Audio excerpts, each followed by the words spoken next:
Fijaos, cuando estamos preparando una competición, justamente hay que diferenciar muchísimo entre prepararse y ejecutar. Prepararse es todo lo que es el entrenamiento, prepararse es todo lo que lleva el día a día, prepararse es entrenar, hacer sesiones, cuidarse, dormir cada día, alimentarse correctamente y ejecutar es muy diferente. Ejecutar es estar preparado para el día D a la hora H. Y ejecutar es esencial que también lo sepamos entrenar y que lo aprendamos. Es muy complicado llegar a ejecutar muy bien. De hecho, los profesionales, los deportistas profesionales, realmente son profesionales porque cuando llega la competición, que es donde se mide y donde se gana en la vida, es cuando están diferenciándose y sabiendo quién compite bien, quién no compite bien. Muchas veces hay deportistas que tienen cualidades fisiológicas extraordinarias y que, sin embargo, no llegan a competir bien y, por lo tanto, no llegan a destacar tanto como otros que a lo mejor con condiciones fisiológicas un poquito peores sacan mucho más partido de su hambre de competición o de sus virtudes en el día de la prueba. Tal y como dice el subtítulo, prepararse y ejecutar, que son cosas diferentes, son la importancia de enfocar la planificación de un deportista hacia su competición.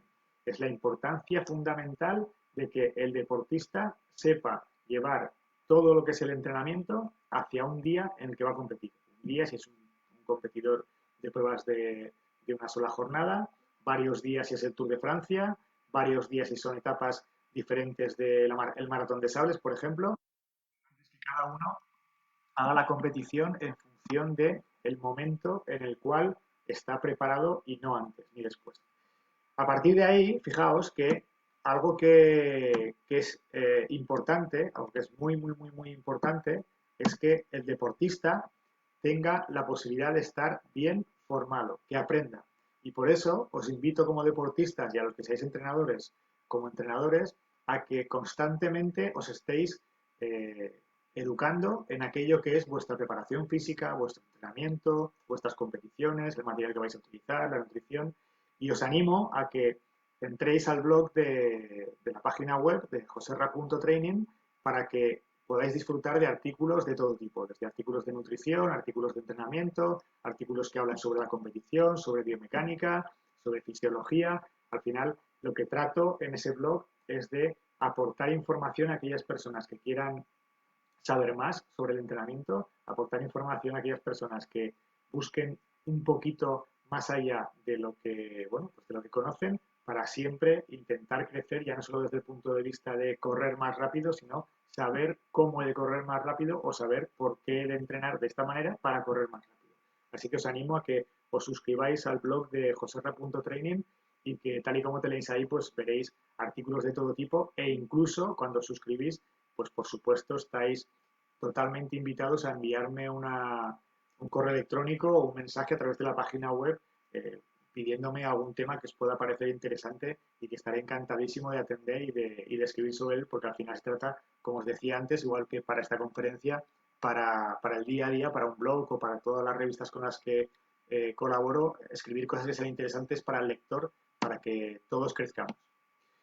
Fijaos, el rendimiento, esta frase es maravillosa, me encanta. El rendimiento depende de 4 variables: preparación, preparación, preparación y ejecución. Y en eso se puede resumir todo lo que vamos a hablar hoy. Preparación, preparación, preparación y ejecución. Nada más y nada menos que pasamos la mayoría del tiempo entrenando, entrenando, entrenando, cuidándonos, durmiendo, yendo al fisioterapeuta, haciendo una buena nutrición. La mayoría del tiempo nos estamos preparando. Así que cuando vamos a ejecutar, cuando vamos a competir, debemos estar muy bien preparados para eso, para competir, porque no es algo que hacemos todos los días. Es más, no es algo que se puede hacer todos los días.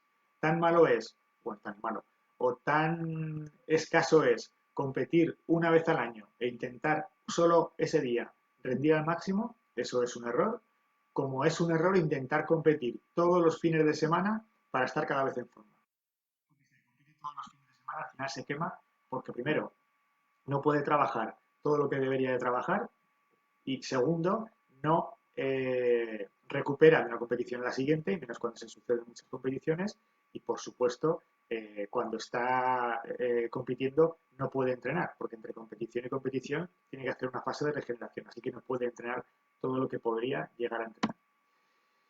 Hace años, bueno, tampoco hace tantos años, pero hace unos cuantos años, en los inicios de nuestros deportes, como por ejemplo, esta es una fotografía del ciclismo, del Tour de Francia, prácticamente no se hacía planificaciones pensando en que el deportista tenía que entrenar de una manera diferente a la competición. Todo lo contrario. Los deportistas, cuando eran ciclistas, intentaban reproducir aquello que iban a hacer el día de la competición. Cuando eran atletas de 100 metros lisos, hacían 100 metros lisos una vez, dos veces, tres veces, cuatro veces, muchísimas veces. Los lanzadores solo lanzaban, estaban con la jabalina y si eran lanzadores de jabalina estaban lanzando una y otra vez hasta la extenuación. No había entrenamientos de fuerza, entrenamientos compensatorios, entrenamientos de pliometría, entrenamientos de propiocepción. El deportista entrenaba casi podríamos decir que compitiendo. Todo el tiempo estaba compitiendo. Incluso en los entrenamientos estaba compitiendo, con lo cual, por supuesto, el rendimiento no era tan destacable como el rendimiento de ahora. Ahí tenéis un saltador de altura en el que ocurría exactamente igual.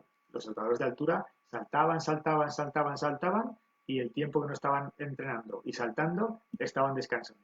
Hoy en día un saltador de altura tiene una preparación extensísima porque tiene que ser un deportista completísimo. No solo se salta a altura, se hacen muchas otras cosas además de saltar a altura para conseguir luego en la competición ser lo mejor posible. Ahí tenéis la primera línea de salida, los primeros 15 que tomaron la salida en el Ironman de Hawái, son los 15, vamos a decir, los 15 héroes que aquel día, un 12 de febrero de 1978, ahí tenéis a John Collins, que es el que está un poco dando las órdenes de cómo iba a ser la competición, iban a tomar la salida y, por supuesto, antes de hacer el Ironman, lo que habían intentado hacer era muchas veces porque pensaban que para hacer el Ironman tenían que repetir el Ironman hasta la extenuación y de esa manera estarían preparados. Todo eso cambió y con la evolución de la ciencia, pues aquí ya empezamos a saber sobre trabajos de investigación y publicaciones que lo que han ido haciendo ha sido trasladar a día de hoy lo que funciona de manera científica, de manera constatada y lo que no funciona. Y cosas que funcionan y que sabemos ya que son evidencias son las ideas que vamos a ir desarrollando hoy durante la charla para que tengáis unos cuantos puntos de referencia en relación a las competiciones. Por ejemplo, primera idea. Es una idea que os he puesto en las redes sociales, que también podéis seguir cuando queráis. Podéis unir a las redes sociales y hacerme preguntas por ahí. Estaré encantado de contestaros. Y ahí a través de las redes sociales o de los correos electrónicos que he enviado a mis deportistas, les decía que estos iban a ser los puntos. El primer punto que íbamos a hablar era justamente de eso, las 12 últimas semanas antes de competir.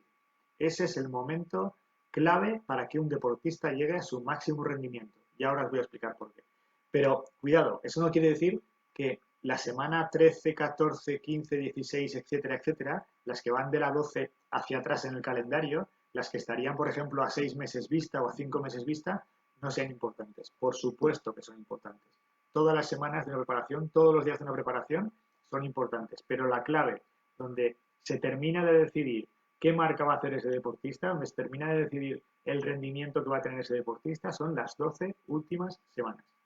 Os voy a explicar por qué. Mirad, en esas 12 semanas, habitualmente lo que tenemos es que un deportista está en dos bloques de su entrenamiento fundamentales.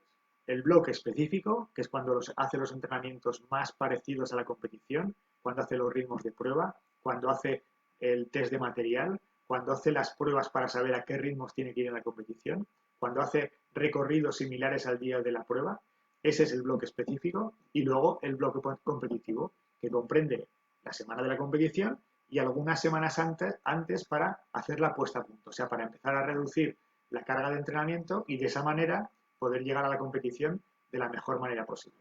Tal y como os decía, no es que esas sean las únicas semanas esenciales, sino que, tal y como tenéis en la imagen, todo está marcado, lo que pasará en el bloque específico competitivo está marcado por por el periodo de base, por todo lo que hay antes. Hay que hacer una gran base. Imaginad que estamos creando un edificio. Bueno, pues la base del edificio, los cimientos del edificio son lo que permitirán hacer un buen periodo específico y una buena competición.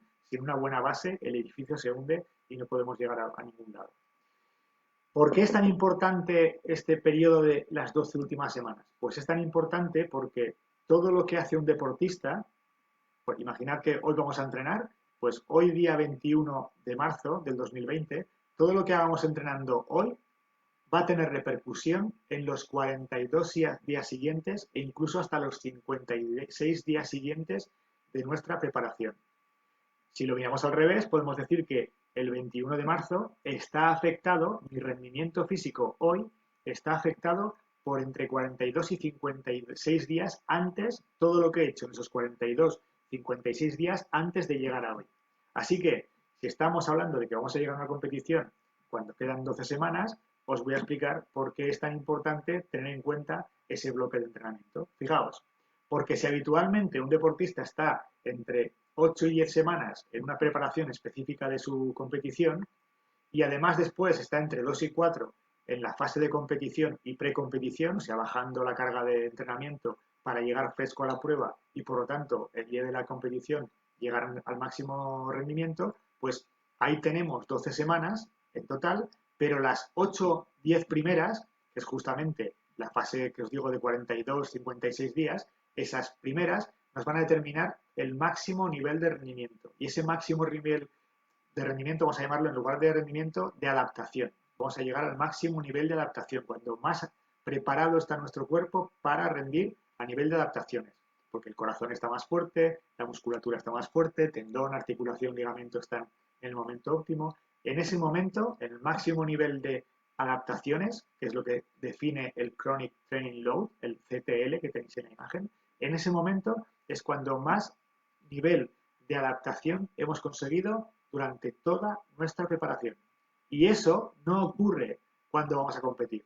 Eso ocurre entre 2 y 4 semanas antes de la competición. Así que si echamos la vista atrás, ahora lo vais a ver con un gráfico, os daréis cuenta de que las últimas 8 semanas, esos 56 días, son los clave para llegar al máximo nivel, al máximo CTL, al máximo nivel de adaptación que podemos llegar a llevar a nuestro organismo y por lo tanto al máximo punto de, bueno, de mejora que lo podíamos llevar en esa temporada. Por lo tanto, esas 12 últimas semanas determinan el rendimiento. Y ahora os muestro una imagen. Fijaos, en esa imagen tenéis en la parte derecha la línea de color azul, si os dais cuenta, va subiendo, subiendo, subiendo, subiendo. Y empieza a bajar antes de llegar al final. Si os dais cuenta, antes de llegar al final de la línea, va a empezar a decrecer. Pues la parte final de ese gráfico, justamente a la derecha, es el momento en el que ese deportista va a competir. Y la línea de color azul nos está diciendo las adaptaciones que tiene, o sea, cómo de fuerte está su musculatura, cómo de resistente es, cuánto ácido láctico es capaz de eliminar, etcétera, etcétera, etcétera. O sea, cuántas mejoras ha tenido su cuerpo, cuántas adaptaciones. Si os fijáis, la línea de color azul es más alta antes de competir que cuando va a competir. Y eso es irremediable, porque como bien sabéis, antes de competir hemos de reducir la carga, hemos de reducir el estrés para que desaparezca la fatiga y haya más frescura en el cuerpo. Por ese motivo, si bajamos la carga, si bajamos la cantidad de entrenamiento, cada vez estaremos un poco menos adaptados, que no es nada negativo, sino que, como os digo, es necesario, porque si no dejamos de entrenar ligeramente, no mucho, sino ligeramente, sabéis que la puesta a punto las últimas semanas no tiene que desaparecer el entrenamiento, ni muchísimo menos, hay que seguir entrenando, pero hay que entrenar un poquito menos para que el cuerpo quite fatiga y por lo tanto pueda rendir bien. Ahí tenéis la gráfica, pienso que es bastante evidente que justamente cuando el punto más alto de la línea azul está llegando, no es cuando vamos a competir, que ya os digo que es en la parte, en el extremo de la derecha del gráfico, sino que es antes de la competición. Y todo lo que pase antes de ese punto más alto, esas últimas 8 semanas, que veis que la línea va creciendo, creciendo, creciendo, creciendo, es cuando vamos a conseguir en esas últimas 8 semanas mejorar al deportista al máximo. Las últimas 2, 3, 4 van a ser las de reducir la carga para que ese deportista le quitemos la fatiga. Otra de las cosas que os quería explicar hoy era cómo tenemos que calcular las zonas de intensidad cuando vamos a llegar a la competición. Eso es fundamental. Es fundamental saber en qué zonas me he de mover, qué intensidades he de llevar, qué vatios, qué frecuencia cardíaca, qué ritmos, eso lo vamos a ver después. Ahora nos vamos a parar a cómo calcular esas zonas, porque si no están bien calculadas las zonas que he de llevar en la competición, por mucho que las intente llevar el día de la prueba, no voy a conseguir que sean razonables, que sean lógicas y que funcionen. O sea, mi rendimiento no va a ser el máximo. Así que, ¿cómo hemos de calcular esas intensidades? Primero, hemos de calcular esas intensidades haciendo test específicos. ¿Qué quiere decir test específicos? Fijaos, no tiene nada que ver la preparación, el rendimiento y lo que tiene que asumir el día de una prueba un deportista que va a hacer una etapa de un día ciclista, por ejemplo, haciendo la quebrantahuesos en el Pirineo, una prueba maravillosa que os invito a que alguna vez vengáis, los que estáis en México o en otras partes del mundo. Una prueba de un día de 200 kilómetros con más de 2.500 metros de desnivel no tiene nada que ver con hacer un Ironman, no tiene nada que ver hacer un Ironman con hacer un triatlón de corta distancia, eso no tiene nada que ver con hacer un trail, eso no tiene nada que ver con hacer un medio maratón. Por lo tanto, el test que hagáis para hacer los cálculos de las zonas de intensidad tiene que estar acorde con la competición que vais a hacer.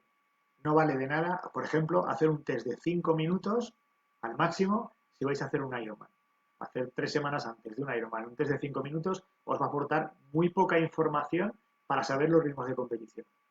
No tiene sentido que un deportista que va a hacer, por ejemplo, una prueba de 5 kilómetros haga un test de 1 hora. No le va a aportar ninguna información ese test. Los test es muy importante que sean específicos. Sabéis que los test van siendo diferentes a lo largo de la temporada según lo que queremos medir. A veces será interesante un test más corto, otras veces un test más largo, a veces un test de FTP, otras veces un test de consumo máximo de oxígeno, otras veces un test de eficiencia.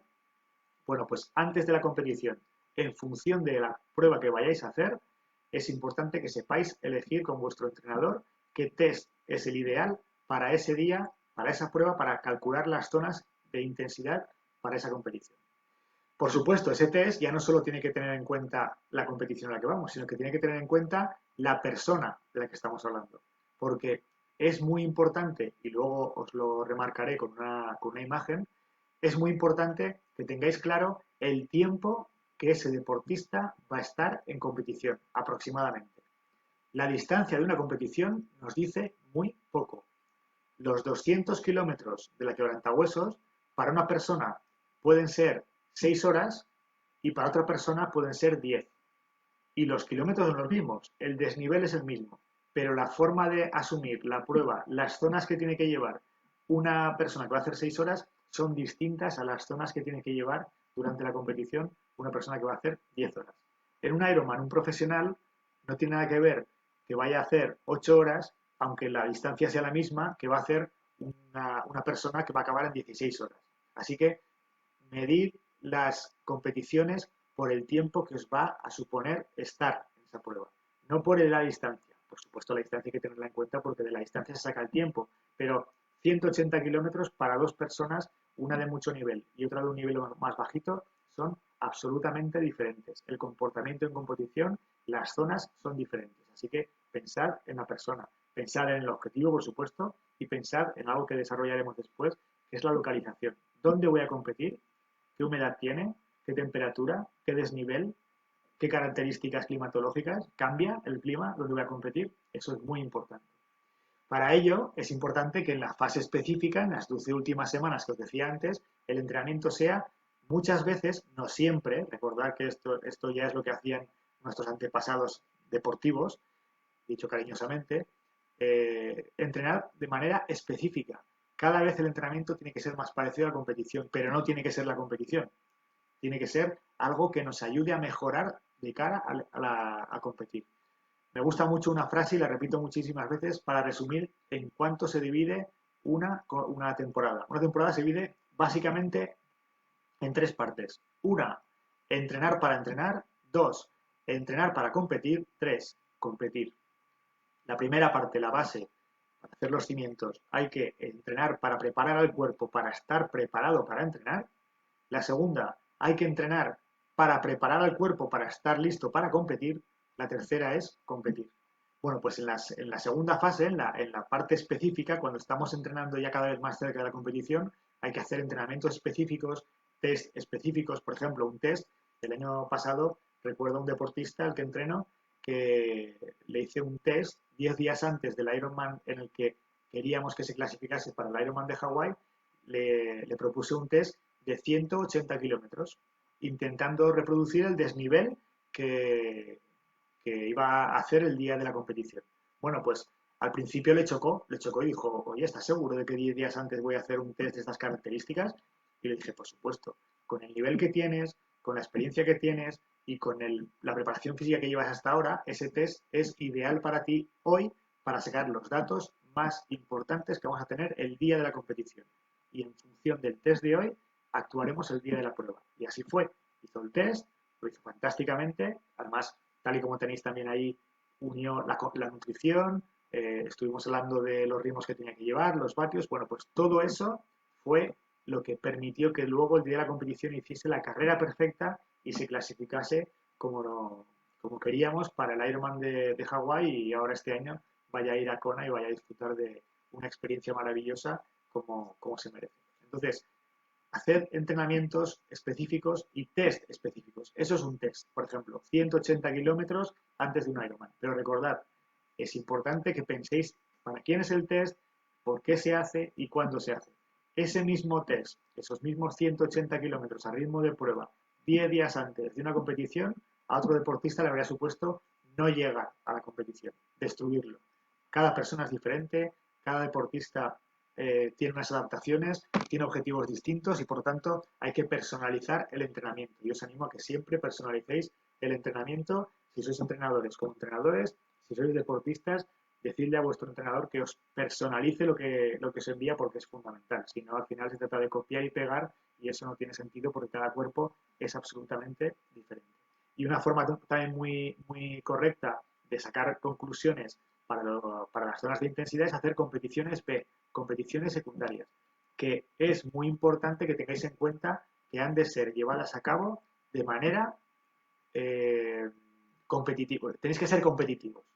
O sea, una competición secundaria no puede ser una competición en la que me voy a ir a arrastrar, porque entonces no puedo sacar ninguna conclusión como entrenador. Si vas a una competición secundaria y vas a ir tan fatigado que vas a estar al nivel de un entrenamiento o por debajo del nivel de un entrenamiento, va a ser un total fracaso. Primero, porque el deportista tiene una sensación muy mala. Compite y no es competitivo. Segunda, porque los ritmos, las marcas que va a llevar no van a ser los adecuados, no van a ser los del día de competición. Tercero, porque de ahí no se puede sacar ningún dato. Competir por competir, a ver, si os lo queréis pasar muy bien, completamente loable. Si competir es sencillamente ir a disfrutar, completamente loable, y estoy completamente de acuerdo. Si vais a competir para rendir, las competiciones B son competiciones para sacar conclusiones y hay que llegar a ellas con una muy buena preparación, que no quiere decir que sea al 100%, pero que si estás al 80% puedas dar el 80%. Si estás al 80% en tu preparación y llegas al 50% a esa competición, no vale para nada, al revés. Es tiempo que solo acumula fatiga y que no os dice nada como entrenadores. Cada competición es diferente. Fijaos, analizad el tiempo, repito, el tiempo, no la distancia. La distancia, ahí os le he puesto entre paréntesis para que os deis cuenta de que la distancia es solo un factor que nos invita a adivinar qué tiempo voy a hacer. Pero dentro de ese tiempo hay que tener, porque el tiempo al final, pensad que es lo que marca las vías de obtención de energía que podemos desarrollar, la zona de intensidad que podemos desarrollar. Por ejemplo, para una persona, para Kipchoge, hacer un maratón son 2 horas y para otra persona 42 kilómetros son 4 horas y media o 4 horas. Bueno, pues entonces, ¿los dos están en la misma zona de intensidad?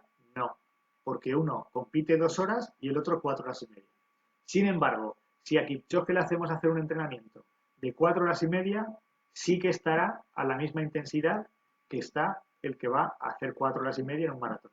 La diferencia está en que Kipchoge en zona 2 estará corriendo a una velocidad muchísimo mayor de la que va a correr el deportista que va a hacer 42 kilómetros en zona 2. Por tanto, la velocidad no será la misma, pero la intensidad relativa para él mismo, en relación a sí mismo, zona 2 1, zona 2 otra, es exactamente igual. La diferencia será la velocidad a la que vaya. Tenéis que analizar, por supuesto, no solo la distancia, el tiempo, el desnivel. Una prueba completamente llana, como por ejemplo el Ironman de Cozumel, que tenéis ahí cerquita, las personas que vivís en México. Un Ironman como el de Cozumel, que no tiene prácticamente desnivel, o sí prácticamente no tiene desnivel, pero que tiene mucho viento, climatología, tiene mucho viento, es importante que tengáis en cuenta cuando estéis haciendo la preparación. Por ejemplo, a la hora de ajustar los acoples, a la hora de preparar la biomecánica de vuestra bicicleta, a la hora de elegir el casco, porque es una zona con mucho calor, que me pongo un casco más aerodinámico porque me va a permitir ganar algún segundo, o me pongo un casco un poco más abierto porque me va a permitir eliminar más cantidad de calor. Bueno, pues esas variables el día de la competición tienen que estar sabidas. Cuando uno se coloca en la línea de salida de una prueba, no puede ir con ningún interrogante. Pensad que como deportistas de resistencia que somos, todos, al final estamos sometidos a variables que no vamos a poder controlar. Una prueba de resistencia es tan extensa y el cuerpo tiene tanta cantidad de estímulos que no los podemos controlar todos. Pues al menos cuando vayamos a competir, que las cosas que podemos tener controladas, las variables que podemos tener controladas, que las tengamos bien cogidas. No nos coloquemos en la línea de salida de una competición habiendo podido controlar 15 variables y controlando solo 7, porque entonces estamos dejando demasiadas al azar, porque a las 7, a las 8 que no controlamos, que no hemos querido controlar, le tendremos que unir un montón más que estarán al azar, sencillamente porque las pruebas de resistencia son así. Así que, como os decía, pues desnivel, climatología, altimetría, las condiciones del deportista, todo eso es fundamental. ¿Cómo podemos planificar tácticamente una competición? Pues podemos planificar tácticamente una competición de 6 maneras diferentes. Se han hecho trabajos de investigación de 6 maneras diferentes, pero no todas valen para las pruebas de resistencia. Yo ahora os voy a explicar cuáles valen para las pruebas de resistencia y según la prueba de resistencia, qué diferencias podemos encontrar. Lo más importante que tenéis que tener en cuenta es que la táctica de competición depende, sobre todo, básicamente, de cómo se utilizan los hidratos de carbono y cómo se utilizan las grasas. Los hidratos de carbono son una fuente energética que nos permite ir a las máximas intensidades y que al mismo tiempo se agota muy rápidamente. Así que necesitamos reponerla cuando la competición ya pasa de 45 minutos a una hora y hay que estar reponiendo con azúcares todo lo que estamos perdiendo a nivel de carbohidratos. Así que es fundamental que la táctica tenga en cuenta esa poca disposición que tenemos de hidratos de carbono y que además hemos de ir tomando hidratos de carbono durante la prueba. Sin embargo, las grasas son absolutamente ilimitadas. No tendríamos límite de grasas durante una competición porque las grasas nos pueden llevar a estar días y días haciendo un esfuerzo físico. Así que las grasas nos permiten ir a bajas intensidades, los carbohidratos a altas, las grasas son ilimitadas, los carbohidratos no. Los carbohidratos se agotan y además tenemos que ir tomándolos. Formas de competir, pues fijaos, salir al máximo. Desde que salgo voy al 100% y conforme pase la prueba irá decayendo la intensidad. Eso es la forma de competir y ahora explicaré cada una de ellas, pero una forma de competir que en pruebas de resistencia no tiene ningún sentido. Lo que ganes al principio no vas a poderlo compensar al final con la pérdida que vas a tener. Correr en positivo es algo similar, es empezar más fuerte de lo que acabo. Empiezo a una intensidad mayor de lo que sería la media que he de llevar. Vamos a suponer que he de estar en la media en una competición en zona 2, pues empiezo en zona 4 y ya iré viendo al final de la prueba si puedo aguantar zona 2, zona 1 o he de comenzar a caminar. Empezar muy fuerte, acabar más flojo. Eso es correr en positivo, que el ritmo que voy llevando cada vez es menor. ¿De acuerdo? Correr o competir o hacer un triatlón o una prueba ciclista en negativo, una contrarreloj, por ejemplo, es ir de menos a más. Es ir de una intensidad menor a una intensidad mayor. De menos vatios a más vatios. ¿De acuerdo? Y es muy importante que tengáis en cuenta que tanto el ritmo negativo, que es el ideal en las pruebas de resistencia, por norma general, ahora veréis excepciones, como el ritmo constante, tienen un pequeño margen, o sea, no es una línea exacta en el que no me puedo mover de las pulsaciones o de los vatios. Siempre se marca un porcentaje que es de más o menos 5%. O sea, que cuando hacéis los test, debéis de calcular si yo puedo estar haciendo un esfuerzo físico, por ejemplo, a 200 vatios, esa es mi intensidad media en la que podría estar, por ejemplo, 3 horas. Si voy a 200 vatios, no pasa nada si estoy yendo entre 210 y 190, porque estaré entre un más menos 5%. Esa pequeña variación es la correcta, es la que me permite ir de menos a más, si a un ritmo constante, o dentro de un ritmo constante jugando entre el 190 y el 210. Eso es competir en negativo o a ritmo constante. De menos a más, constante, tal y como la palabra indica, a un ritmo completamente uniforme.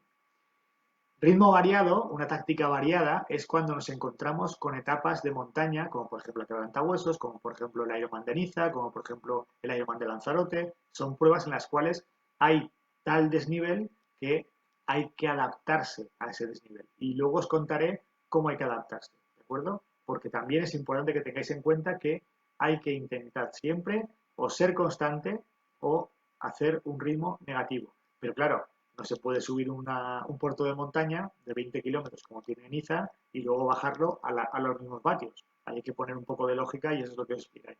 Y por último, los ritmos parabólicos se utilizan mucho en pruebas ciclistas en las cuales dependes de un grupo.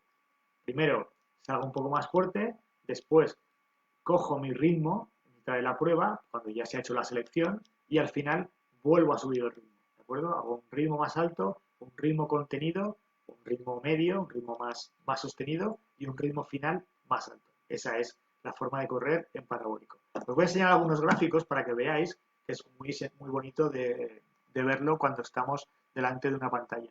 Fijaos, eso es un maratón de un deportista que, tal y como veis, corrió perfectamente de forma constante. Si os fijáis, da lo mismo que os fijéis en la potencia, que os fijéis en la frecuencia cardíaca, que os fijéis en el ritmo, da lo mismo.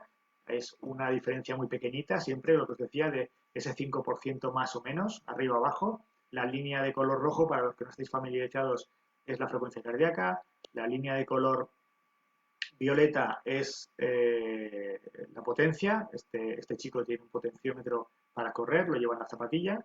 Y la línea de color verde es la velocidad. La línea de color amarillo es la cadencia. Así que si os fijáis, hace un ritmo uniforme maravilloso durante 42 kilómetros y 195 metros. Cada uno de los datos de esta persona están acertados al 100% y por eso ese día sacó el máximo rendimiento que tenía para hacer esa competición. Así que eso fue un excelente, una matrícula de honor. Lo mismo le ocurrió a este nadador que, midiendo su frecuencia de brazada en un Ironman, pues mantuvo un ritmo constante desde el principio hasta el final. En la natación, en aguas abiertas, os animaría a que a vuestros deportistas, pues si vosotros sois los deportistas en primera persona, llevaseis siempre un sensor que permita saber la frecuencia de brazada porque es la mejor manera de saber cuando estás en aguas abiertas la velocidad a la que estás nadando. Incluso en la piscina os aconsejaría que llevaseis un entrenamiento marcado por la frecuencia de brazada, porque es la mejor forma de saber cuánto estoy desplazándome en cada brazada, porque al final cuando una persona ya lleva una buena planificación ya puede tener ese dato calculado y calculamos en cada deportista qué frecuencia qué frecuencia de brazada es la ideal para que vaya durante los 3.800 metros del Ironman a una velocidad constante y con una frecuencia de brazada que sabemos que le va a poder mantener desde el principio al final y llevarle a su mejor rendimiento en los 3.800 metros sin hipotecar la parte final. Porque lo que ocurre muchas veces cuando estamos analizando deportistas que no llevan la frecuencia de brazada controlada es que empiezan a una gran frecuencia de brazada, se gastan los depósitos de carbohidratos, como os decía antes, y después esa intensidad va cayendo, empiezan a utilizar más cantidad de grasas o carbohidratos que se lo están acabando prácticamente todos y no han empezado ni siquiera la bicicleta, y además la frecuencia de brazada disminuye, con lo cual se hunden y la parte final de sus 3.800 metros es mucho más lenta que la parte inicial. Sigamos. Ahí tenéis otra competición. Esa es una prueba de 5 horas de bici, 180 kilómetros a 34,7 de media. Y como veis, el perfil era un perfil ondulado. Unas zonas más llanas, otras zonas con más desnivel y por tanto ese deportista tenía que adaptarse a las intensidades en función de si estaba subiendo, estaba bajando o estaba en el llano. Entonces, ese juego de intensidades es importante que lo entrenéis. Porque lo que antes os decía, si os vais a enfrentar a ese perfil, tenéis que haber entrenado ese perfil una y mil veces, porque es la manera de enseñarle al cuerpo y decirle, hey, esto es lo que va a pasar el día de la competición. Ese día has de estar preparado para que el rendimiento sea el mejor posible. Ahí tenéis un gráfico de un deportista que corrió en positivo. Empezó demasiado fuerte la prueba y conforme iba pasando, pues tal y como veis, llegó a un bache demasiado, incluso demasiado evidente, porque la potencia, que la podéis ver perfectamente, que es la línea de color violeta, y la velocidad, que es la línea de color verde, se hundieron, porque empezó demasiado fuerte, que es lo que suele pasar en la mayoría de competiciones de resistencia. La mayoría de deportistas salen demasiado intensos por el afán de querer competir, porque están frescos, porque han estado preparando ese día durante muchas semanas y durante muchos meses, se encuentran de maravilla, salen y piensan que ese ritmo inicial, que está por encima de sus posibilidades, como es el día de la competición, va a haber un milagro y van a poderlo mantener de manera perfecta hasta el final. Y lo que ocurre en muchísimas ocasiones pues es un gráfico como este en el cual el deportista sale demasiado intenso y conforme pasa la prueba, el muro, el famoso muro que vosotros habéis escuchado muchísimas veces, pues a partir del kilómetro 25-27 ese deportista decae y no puede mantener la intensidad, luego remonta, pero bueno, en ese bache que veis ahí ha perdido minutos y minutos y minutos que le habrían llevado a estar mucho más cerca de las 3 horas 30 que de las 3 horas 55 que invirtió al final de la competición. Ahí tenéis una prueba en negativo. Si os fijáis, tanto en la velocidad como en la frecuencia cardíaca, ese deportista se ve perfectamente que va de menos a más, que su ritmo en el primer medio maratón es más controlado que en el segundo. Conforme pasa la prueba, incluso los últimos 10 kilómetros, el último cuarto del gráfico que estáis viendo, la línea de color rojo, que es la frecuencia cardíaca, y la línea de color verde, que es la velocidad, aumentan. Incluso aumenta, si os fijáis, la línea de color amarillo, que es la cadencia, que es un sinónimo. Aumentar la cadencia cuando estás haciendo un maratón es lo mismo que decir que voy a mejorar mis marcas. Pues porque al final más frecuencia de brazada, más frecuencia de zancada hace que ese deportista se desplace más rápido. En esta competición podéis ver claramente cómo ese deportista también, una prueba de 180 kilómetros, también supo gestionar las subidas y las bajadas, haciéndolas bastante controladas y muy regulares. Fijaos que la frecuencia cardíaca prácticamente no se nota si estás subiendo o estás bajando. Eso es correr de manera muy inteligente en un ritmo prácticamente continuo, con unas ligeras variaciones, durante toda la competición, durante 180 kilómetros. Aquí tenéis, sin embargo, una demostración de lo que es la quebrantahuesos. Tenéis la línea de color violeta como en la primera subida hasta el Somport, pues es más alta, por supuesto, esa potencia, luego decae en todo el tramo de descenso hasta empezar el Mariblanc. Cuando sube el segundo puerto que tenéis ahí es la segunda gran ascensión, vuelve a subir la potencia, vuelve a caer la potencia en el descenso del Mariblanc y en el Portalet vuelve a subir otra vez. Eso es una competición a ritmo variado. Pero, fijaos, antes os decía, el ritmo variado hay que entenderlo como que, por supuesto, no puedo pedalear siempre a la misma intensidad o no puedo correr siempre a la misma intensidad, pero cada vez que tenga un ascenso, he de intentar que ese ascenso sea lo más constante posible, posibilidad número uno, o posibilidad número dos, que sea en ritmo negativo, de menos a más.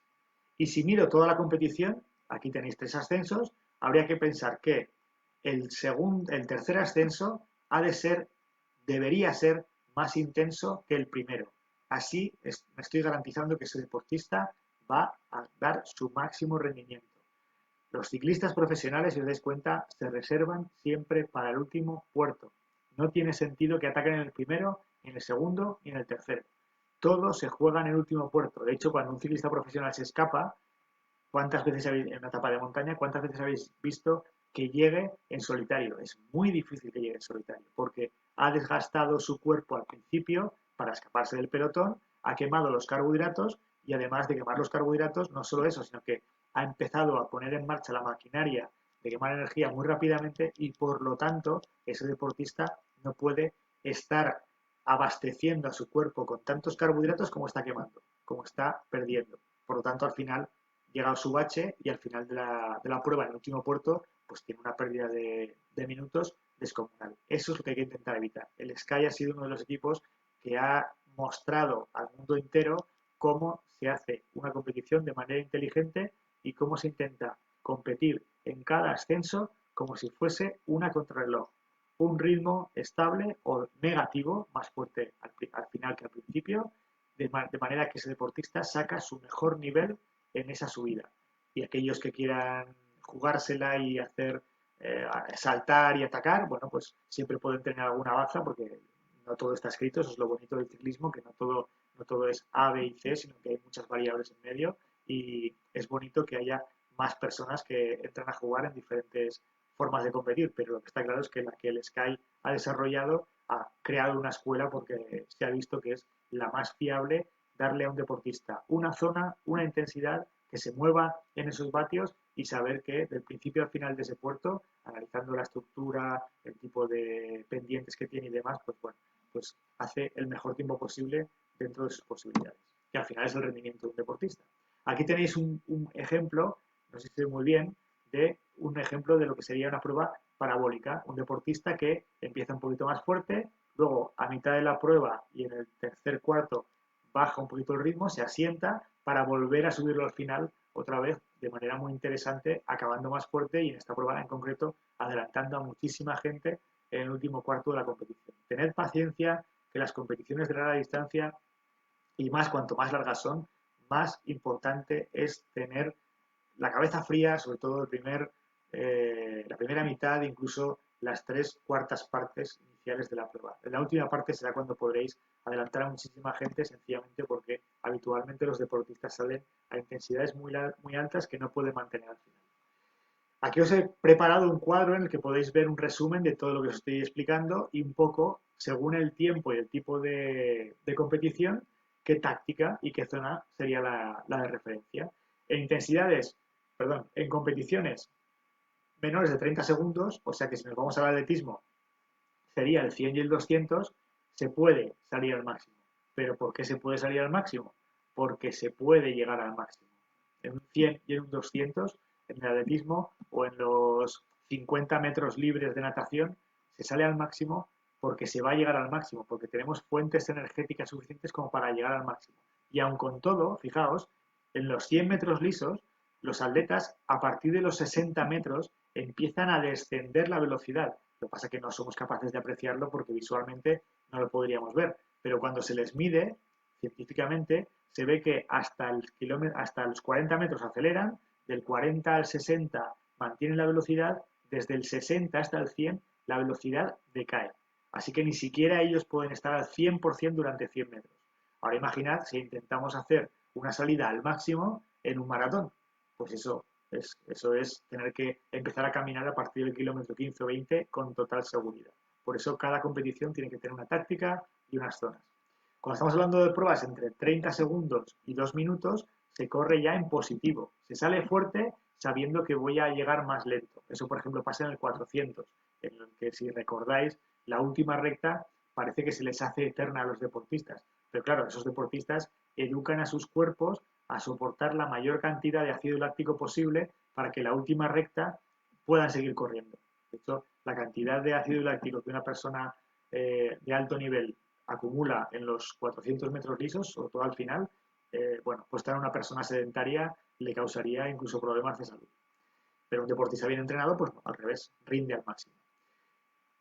A partir de los 2 minutos, cuando ya entramos en pruebas más de resistencia, donde entra a jugar gran parte el consumo máximo de oxígeno, el umbral aeróbico o FTP, el umbral aeróbico, etcétera, fijaos, si la prueba es en llano y un deportista está compitiendo solo, una contrarreloj, hay que intentar hacer un ritmo o negativo o constante.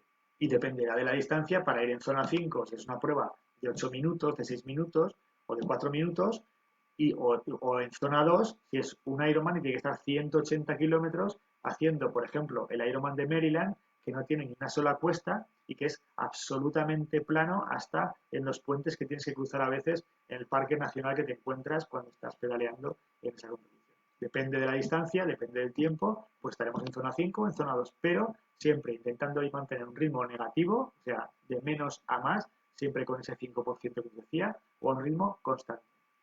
Cuando la prueba es montañosa y estamos, vuelvo a lo de antes, haciendo una prueba individual, no con un equipo o no siguiendo a un grupo, cuando la prueba es con montaña, hay que intentar que el deportista sepa qué es o cómo tiene que ser la prueba a nivel de variaciones, o sea, educarle a su cuerpo a que tenga variaciones, que suba más fuerte de lo que baja, por supuesto, no puede subir a la misma potencia de lo que va a bajar, Entonces hay que educar al cuerpo que vaya haciendo variaciones, pero os he puesto los asteriscos precisamente por eso, porque cuando hay variaciones, también dentro de esas variaciones hay que intentar ser lo más constantes posible o ir en ritmo negativo. O sea, si tengo un puerto de 8 kilómetros y luego uno de 10 y luego uno de 15, voy a intentar en cada puerto ser lo más constante posible. Nunca empezar muy fuerte y acabar el puerto de montaña pidiendo la hora. Nunca voy a empezar el primer puerto muy fuerte y el último puerto lo voy a acabar pidiendo la hora. Voy a hacer un ritmo variado porque las subidas y las bajadas me obligan a ello, pero dentro de cada puerto y dentro de la prueba en total he de intentar competir o en negativo o al menos que el ritmo sea constante. Lo mismo para un terreno ondulado y es algo diferente cuando hablamos de una competición en grupo, en la que sabes que vas a ir con un grupo todo el tiempo, que te puedes aprovechar del grupo, como por ejemplo los ciclistas que van en el Tour de Francia, que es un gran pelotón en el que hay grandes combinaciones, grandes estrategias y demás, pues a veces el ritmo negativo, el ritmo parabólico es el ideal, porque al final ese deportista tiene que saber adaptarse, a lo mejor tiene que empezar muy fuerte para coger la escapada buena, en el día que se escapa el ciclista, con un grupo, con un pelotón, con un grupo de escapados, mejor dicho, y luego mantenerse allí, dar los relevos y volver a subir la intensidad cuando llega en la parte final. Entonces puede ser que en grupo se generen estrategias en ritmos negativos, como os decía antes, habitualmente en las etapas del Tour se empiezan más suaves de lo que se acaban y ritmo variable, por supuesto, porque cuando se recorren muchísimos kilómetros es muy difícil que algo sea completamente llano todo el tiempo. ¿Cuáles son las claves? Que esta es otra de las preguntas que os planteaba. ¿Cuáles son las claves para que el, la competición sea la ideal? Pues saber exactamente cuál es la velocidad, cuál es la frecuencia cardíaca, cuál es la potencia en cada momento de la competición, estudiar estudiar y eh, practicar una y otra vez vuestra nutrición. La última fase, la fase específica, es esencial que vuestra nutrición esté acorde con vuestro entrenamiento y acorde con la competición que vais a hacer. No podéis llegar a la competición sin saber si vais a tomar geles, barritas, galletas de chocolate o pasas. Tenéis que saber exactamente qué os sienta bien y tenéis que ser conscientes de ello. Por supuesto, tenéis que haber probado el material y todo eso os ayudará a que mentalmente seáis deportistas muy fuertes, que sois capaces de superar la competición en las mejores condiciones posibles. Luego, si además tenéis acceso, como tenéis en este caso, acceso a software que permiten hacer análisis exclusivos de cada deportista, con mis deportistas utilizo este software para darles información y para decirles en qué zonas tienen que ir más fuertes, para analizar, por ejemplo, aquí tenéis en qué puntos del recorrido este deportista puede mejorar más durante su temporada, en qué puntos del recorrido, si hace una estrategia de grupo, cuándo se va a ver beneficiado, cuándo se va a ver perjudicado. Bueno, pues estos software permiten que el deportista tenga más información y que pueda saber mucho mejor cómo va a ser su competición.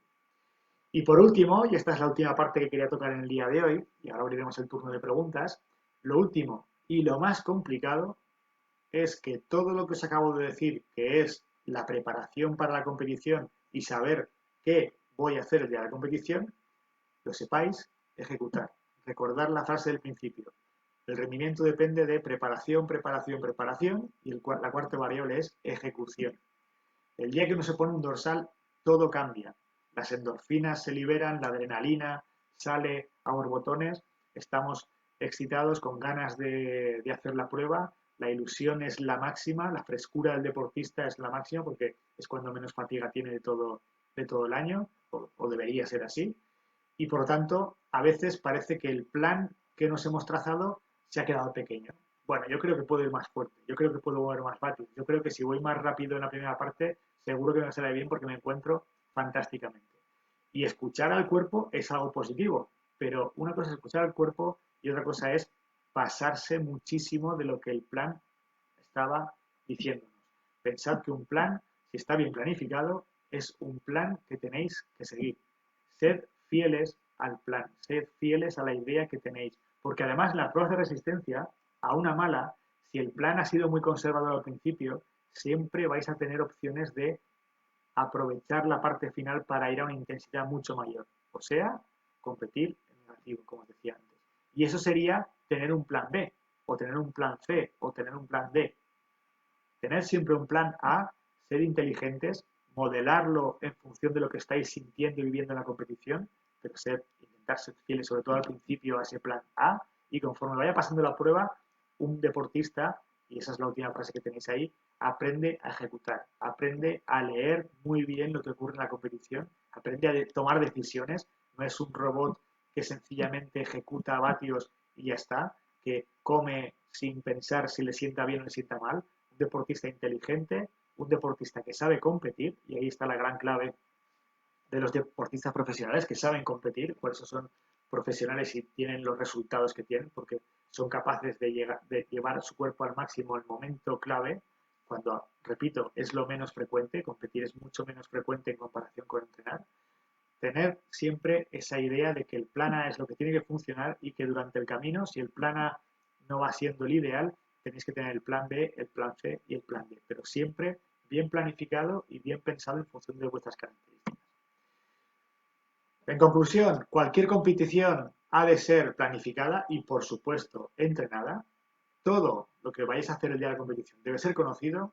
Los modelos tácticos dan respuestas a distintas opciones. Recordad que hay muchas maneras de competir, pero hay las que están demostradas para pruebas de resistencia se reducen a negativo y ritmo constante, y luego, por supuesto, ritmo variado, pero ritmo variado con las salvedades que os decía. Y por último, si no hay táctica, no hay máximo rendimiento. Salir a competir yendo al ritmo que me llevan los demás, sencillamente por las sensaciones que tengo ese día, o por cómo me encuentro en la carretera, pues no lleva jamás al máximo rendimiento y por supuesto, pues si tácticamente tienes una planificación, todo va a ir mucho mejor. Repito el mensaje que os decía al principio. Si queréis conectar y enviadme preguntas a través de Facebook, Twitter o seguir el canal de YouTube con vídeos que vamos subiendo, Instagram por supuesto, o queréis informaros con los blogs o los posts que voy poniendo en el blog sobre diferentes temas. Si me queréis aportar algún tema, también será fantástico escuchar vuestras aportaciones.